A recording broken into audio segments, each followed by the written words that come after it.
بسم الله الرحمن الرحيم. اللهم صل وسلم وبارك على سيدنا محمد وعلى اله وصحبه اجمعين. ازيكم يا احلى اخوات في الدنيا؟ عاملين ايه؟ يا رب دايما تكونوا بخير.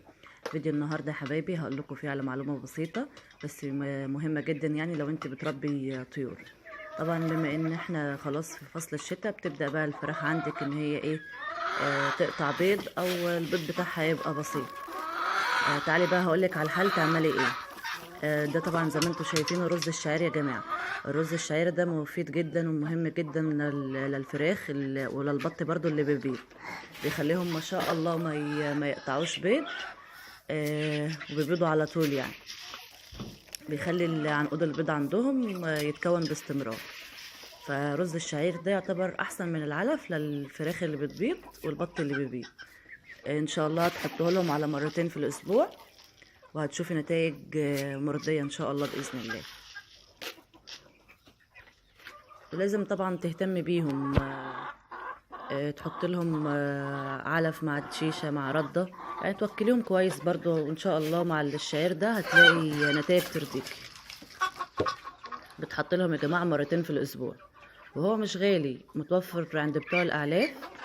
هتلاقيه يعني موجود الكيلو تقريبا ب3 جنيه ونص.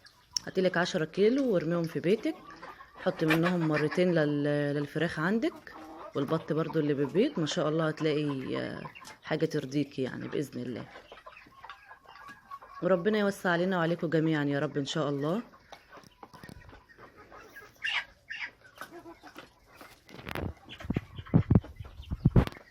اهو يا جماعة زي ما انتم شايفين بيبدأوا ينقوه ياكلوه من الأرض، وما شاء الله كله كالسيوم وفيتامينات، وبيقوي الطيور عندك.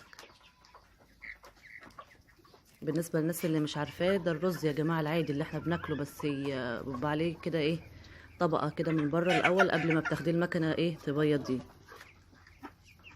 هاتيه وخليه في بيتك وحط منه للبط والفراخ عندك، وان شاء الله هتلاقي حاجة ترضيكي بإذن الله. حتى انتوا شايفين الفراخ الصغيرة برضو بتبدأ تاكله، مفيد ليهم برضو، بيخليهم يكونوا عنقود البيض عندك على طول. هو من عمر شهرين بالظبط تبدأي بقى تحطيه للفراخ عندك او البط، وان شاء الله هيبشروا قريب، وان شاء الله باذن الله هتلاقي حاجه ترضيك.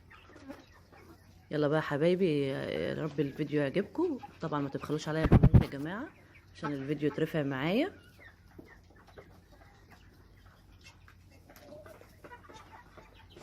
يا رب فيديوهاتي تكون مفيده ليكم وبتستفادوا منها.